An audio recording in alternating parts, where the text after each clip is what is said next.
제가 목회 초창기 때에 한 젊은 새댁이 있었어요. 결혼한 지 얼마 안 되는 새댁인데 원래 가난한 집에서 이렇게 살았었고 또 남편을 만나서 살림을 차렸는데 구차하게 새방에서 새방살이를 하는 그런 새댁이었습니다. 근데 이 새댁이요, 어느 날 갑자기 눈이 안 보이는 거예요. 눈이. 그래서 이 근방에 있는 병원에 가서 진료를 받고 치료를 받았는데 효과가 없어요. 제가 볼 때 너무 안타까운 거예요. 이제 결혼한 지도 얼마 안 되는 새댁인데 눈이 안 보이니 어떻게 되겠어요? 그래서 참 안타까운 생각이 들어서 제가 서울대학병원에다가 예약을 했습니다. 지금은 안 통하지만 옛날에는 빽이 좀 통했어요. 서울대학병원에 교회가 있는데 그 교회를 담당하는 원목이 제가 좀 아시는 분이어서 좀 부탁을 해가지고 신속히 예약을 잡아서 그 자매를 데리고 병원에 갔습니다. 여러 가지 이제 검사를 하고 그 다음에 약을 처방해 줘가지고 그 약을 한 일주일 먹었는데 눈이 떠졌어요. 눈이 보이게 됐어요. 근데 이제 그 자매를 내가 치료하기 위해서 이제 원목한테 아쉬운 소리도 하고 또 데리고 서울까지 같이 가서 진료 안내도 다 하고 그 다음에 오고 가는 차비라든지 그날 진료비, 치료비 돈도 다 내가 댔거든요. 근데 보이지 않던 눈이 보이게 됐는데 나보고 고맙다는 말 한마디가 없는 거예요. 그래서 내가 속으로 참 섭섭하더라고요. 뭐 이런 사람이 다 있나. 세상에 뭐 이렇게 큰 것으로 보답은 못해도 목사님 저에서 수고 많이 하셨어요. 감사해요. 이런 인사 한마디 정도는 할 만도 한데 고맙다는 말 한마디가 없는 거예요. 그러니까 되게 섭섭하고 좀 얄미운 생각도 들더라고요. 제가. 근데 그런 얄미운 마음을 품고 있을 때에 하나님께서 저를 질책하는 소리가 야 이놈아 너는 네가 다른 사람에게 도움받으면 충분히 보답을 했냐? 이렇게 하나님이 저한테 물으시는 거예요. 그래서 제가 정신이 바짝 나가지고 내가 내 과거에 지나온 삶을 한번 되돌아봤더니 나도 그 자매하고 다를 바 없이 별로 감사라든지 보답이라든지 이런 걸 안 하고 살아왔더라고요. 제가 보니까. 네? 우리 부모님이 나를 낳아서 키우느라고 그렇게 고생을 많이 하셨을 텐데도 내가 부모님한테 어머니 아버지 저 낳아서 키우시니 고마워요. 이 말을 한 번도 해본 적이 없더라고. 내가. 그리고 내가 학교에 다니면서 많은 선생님들이 지식을 가르쳐 주시고 여러 가지 좋은 훈계를 해 주시는데 그런 선생님에게도 내가 고맙다고 해본 적이 없고 스승의 날이라고 카네이션 하나 사다가 가슴에 달아준 적도 없고 뭐 선물을 준 적도 없더라고요. 에? 그리고 제가 목회를 하면서 교인들이 때로는 대접하잖아요. 목사님. 근데 그런 대접을 받아도 당연하게 여기고 별로 고마운 줄을 몰랐어요. 그런데 내가 그 자매에게 서운한 감정을 품고 있다가 하나님이 저한테 너는 감사 보답을 제대로 했냐? 하는 마음을 주시면서 내가 나를 돌아보면서 그 여자 모습이 내 모습이다. 그런 생각이 들더라고요, 그때. 네.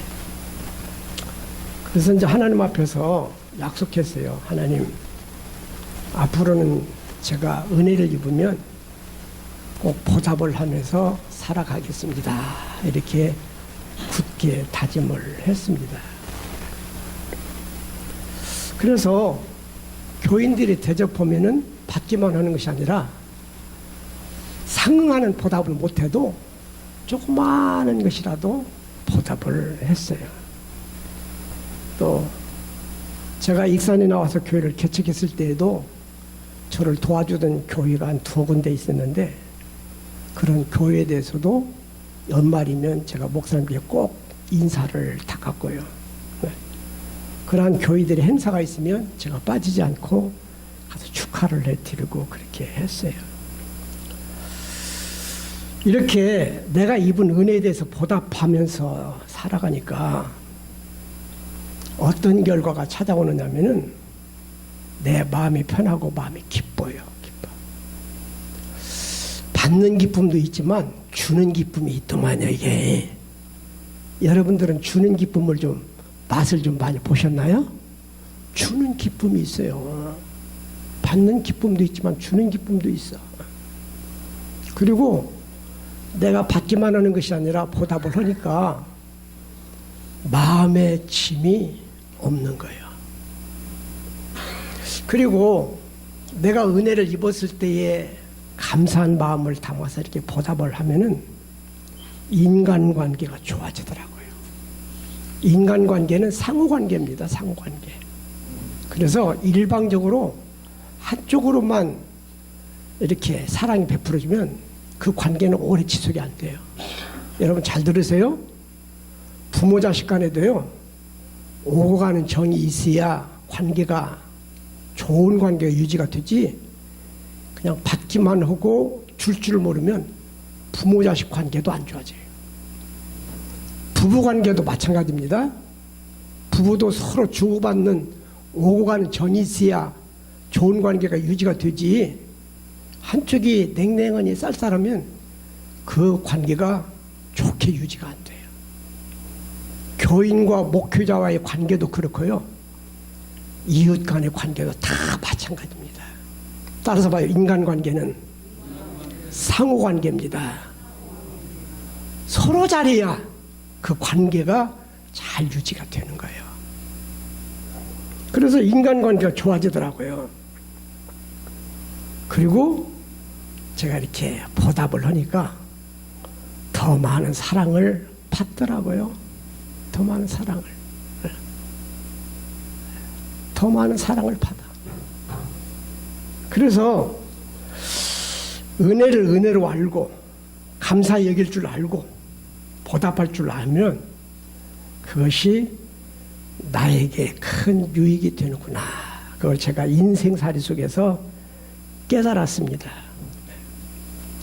그러면서 인간과의 관계에서만이 아니라 하나님과의 관계에서도 하나님도 내게 은혜를 베풀어 주시는데 내가 그 은혜를 모르거나 은혜에 냉정하면 하나님도 섭섭하시겠구나, 그런 생각도 들더라고요. 그 여러분 주부에 보시면 알겠지만요, 제가 매주마다 감사한금을 드려요. 매주마다. 네. 왜 그러냐면은 한 주간을 지내다 보면은 하나님의 은혜가 너무 감사한 거예요. 그동안에 안 죽고 살아있는 것도 감사하고, 건강해서 다음 교회 와가지고 이렇게 설교하고 예배를 인도할 수 있는 것도 감사하고, 이렇게 교회 와가지고 교인들과 교제도 나누고 사랑도 받고 그런 것도 감사하고, 그냥 감사한 일들이 너무 많은데 하나님께 감사하지 않을 수가 없어요. 그래서 매주마다 감사를 드립니다, 제가. 그리고 11조도 정규적인 수입, 예를 들어 교회에서 받는 사례비 또는 총회에서 나오는 연금에서만 11조는 게 아니라 자녀들이 용돈 주면 거기서도 11조 떼고, 또 장례식 치렀다고 수고했다고 사례를 하면 거기서도 11조 떼어서 하나님께 드리고. 근데 저는요, 이렇게 하나님께 헌금 드리는 것이 왜 그렇게 재미시오? 참 재미가 있어요. 재미가 있어. 그리고 이렇게 하나님 앞에 은혜에 대해서 감사하고 그 은혜에 보답하는 이 믿음을 좀 하나님께 나타내 보였더니요, 하나님께서 저의 삶에 많은 복을 주시더라고요. 그래서 목회길도 순탄하게 잘 목회하게 하시고, 은퇴한 뒤에는 또 다음 교회로 보내주셔가지고 또 이렇게 하나님의 종으로서의 사역을 계속하게 해주시고, 네. 그리고 자녀들도 잘 되게 해주시고 가족들 건강하게 해주시고, 많은 돈을 쌓아놓지는 않았지만 경제적으로도 어려움이 없이 필요할 때마다 하나님께서 채워주시는 은혜가 있더라고요. 네. 그래서 우리 다운교회 성도님들도 사람의 은혜나 하나님의 은혜나 은혜를 입었으면 은혜인 줄 아시기를 바라고요. 그 은혜에 감사하는 마음을 가지고 보답하는 그런 마음을 가지고 살아가시기를 부탁을 드려요. 네. 한 번 더 따라서 하십시다. 내게 주신 모든 은혜를 내가 여호와께 무엇으로 보답할까? 할렐루야. 여러분, 은혜를 아는 것이 인간의 본분입니다. 사실은요, 짐승들도 은혜를 입으면 은혜를 알아요. 강아지한테 먹이를 주잖아요. 그러면 그걸 고맙게 여기가지고 주인이 어디 나갔다 들어오면 꼬리를 막 흔들면서 와서 얼마나 재롱을 피우는가 몰라요. 맹수들도 위기에 빠졌는데 구해주면은요, 고마운 줄 알아가지고 고개를 끄덕끄덕 하고 절을 한대. 그런 짐승도 은혜를 아는데 만물의 영장이라는 인간이 은혜를 모르면 사람이라 할 수가 없는 것이지. 네. 누가 효자요? 부모의 은혜를 아는 자가 효자가 될 수가 있어요. 부모님들은 당연히 자식에게 낳았으면 키워주는 것이지 이렇게 생각하고, 부모의 낳고 키움을 고맙게 여기지 않으면 효자 효녀가 못 돼. 그러나 부모님들이 나를 낳을 때 얼마나 고생했을까. 나를 키우느라고 당신네들은 먹지도 입지도 못하면서 얼마나 자신들을 희생하면서 나를 키웠을까. 나를 가르치기 위해서 얼마나 우리 부모님들이 고생을 했을까. 그래서 그 부모 은혜를 알을 때에 그 부모를 섬기고 싶은 마음이 있고, 그래서 은혜를 아는 자가 효자 효녀가 될 수가 있는 것입니다. 할렐루야. 그래. 그래서 하나님의 은혜를 아는 것이 중요해요. 중요해. 그리고 하나님의 은혜를 아는 사람이 바로 믿음의 사람이라고 이야기할 수가 있습니다. 예를 들면 이렇게 농사를 지었어요. 금년에는 풍작이 됐습니다. 그래서 벼를 비롯해서 여러 농작물들이 소출이 많이 거두어졌대요. 근데 이렇게 농사를 지어서 수확을 했을 때에 내가 돈 주고 씨를 사다가 내가 뿌리고 내가 거뒀는데 이렇게 생각하면 하나님의 은혜가 나에게는 상관이 없지. 에? 그런데 어떤 사람은 하나님께서 씨를 주셨고 때를 따라 햇빛을 비춰주시고 필요할 때에 비를 내려주시고 그리고 내게 농사 지을 수 있는 건강한 육체를 주시고 병충해를 막아주시고 태풍을 막아주셔서 이렇게 풍작이 되었구나 싶으면 그때 하나님의 은혜가 느껴지는 거예요. 그렇게 하나님의 은혜로 인정하고 하나님의 은혜로 여기는 사람이 바로 믿음의 사람인 거예요. 믿음의 사람. 내가 몸이 아파가지고 병원에 가서 의사 선생님한테 치료를 받고 나았어요. 그럴 때 어떤 사람은 병난 것은 내 덕이지 뭐. 내가 돈 주고 가서 치료받았고 응? 그리고 내 발로 걸어가서 병원에 찾아가서 병 났었지. 그러면 아무도 고마울 것이 없는 거예요.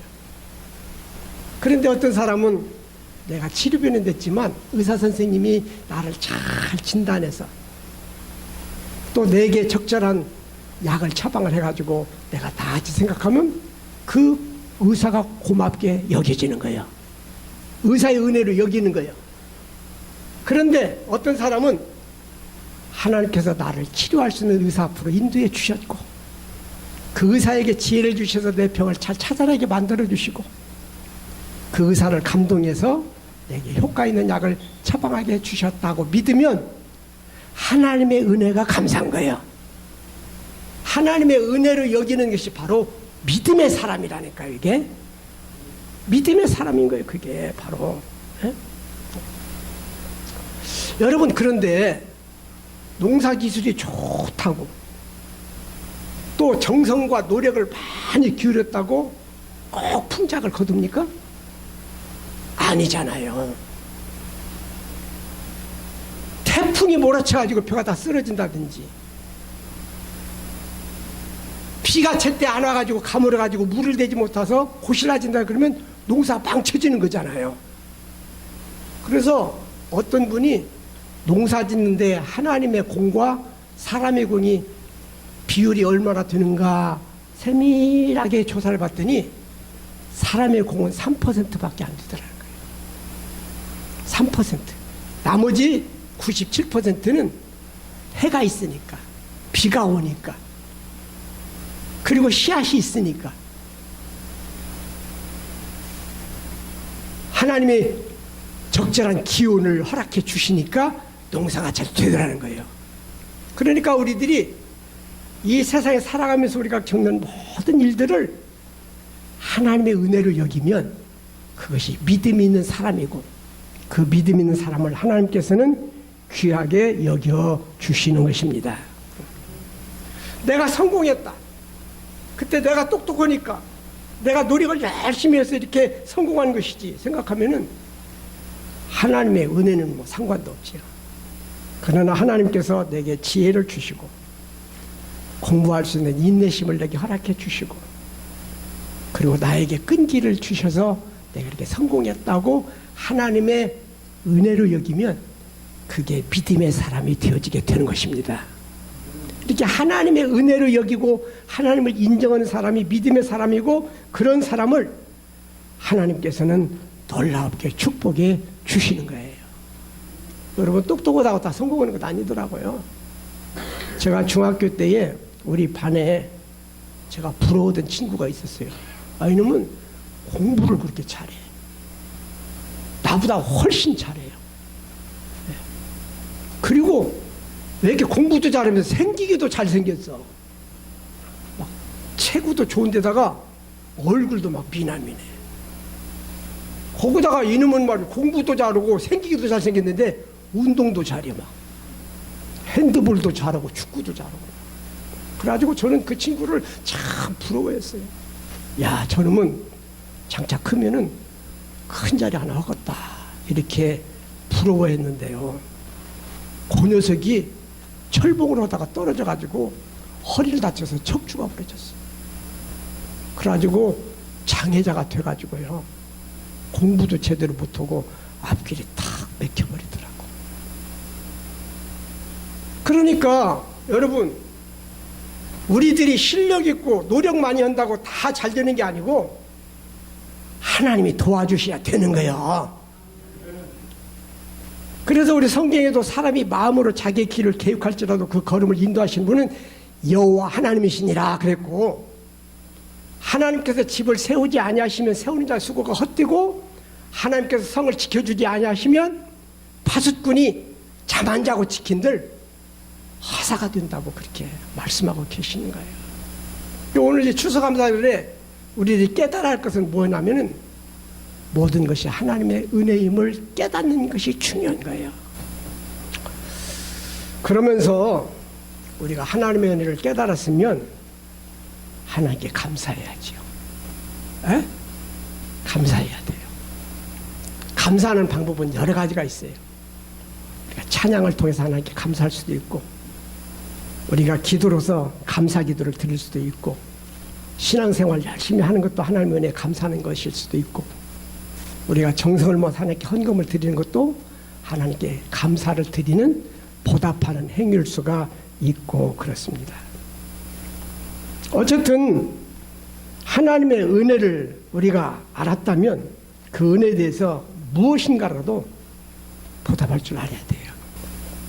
여러분, 옛날에 어떤 시골에 농부가 있었는데 수수 농사를 짓는데 농사가 잘 됐어요. 근데 이 농부가 수수를 가지고 떡을 냈는데, 내가 이렇게 수수 농사를 잘 지을 수 있었던 것은 우리 임금님께서 나를 잘 다스려서 내가 이렇게 편안한 마음 가지고 농사를 잘 지을 수 있었다.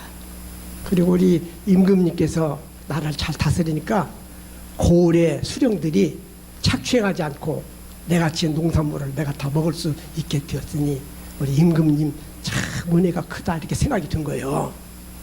그래서 그 수수를 가지고 임금님 대접해야 되겠다 생각해서 떡을, 수수떡을 만들어가지고 보따리에다 싸가지고 한양으로 갔어요. 그래가지고 궁궐로 들어가려고 그러니까 형색도 남루오고 초대받은 적도 없고 그러니까 수문장이 들여보내들 안 해. 그래서 임금님을 만날 수가 없어. 그래서 궁궐로 들어가서 임금님을 만나려다가 들어가지도 못해 쫓겨나가지고 그 다음에 이제 해가 저물어서 이제 여관에 들어가가지고 잠을 자게 되는데, 그때 마침 임금님이요, 사람들의 사정을 좀 알기 위해서 일반 행색을 하고 그 숙소에 오신 거예요. 근데 가만히 보니까 시골댁에 농부가 하나 있는데 저쪽 구석에서 뭔가를 품에다 막 꼭 껴안고 누워서 자지도 않고 앉아서 자는 거야. 앉아서 하도 이상하니까 여보 왜 그러냐고 그랬더니 이야기를 한 거예요. 내가 수수농사를 지었는데 수수농사가 잘 됐는데 우리 임금님 은혜인 것 같아서 내가 임금님께 대접하려고 수수떡을 맹글어 가지고 왔는데 나를 그냥 안 들이부는 만나지를 못했다고. 당신도 이 수수떡 뺏어 먹을 생각 말고 저리 가라고 막 그러는 거예요. 이 임금님이요, 그 농부에게 감동을 받았어요. 그래서 궁궐로 들어오고 난 다음에 새벽에 그 농부를 데려오라고 그랬어요. 그래가지고 신하들을 다 모아놓고 말이죠, 그 농부가 싸가지고 수수떡을 열어본 게 시골에서 걸어오는 동안에 이게 곰팡 나가지고 쉬었네. 근데 그 쉰 떡을 갖다가 신하들에게 한 덩어리씩 다 나눠서 먹으라고 그랬어요. 먹으라. 그리고서는 임금님이 저자가 가지고 온 떡바구니 속에 황금을 가득히 담아서 보내주라 그랬다는 거예요. 그래가지고 수수떡 가지고 황금을 얻어오는 복을 얻었다네.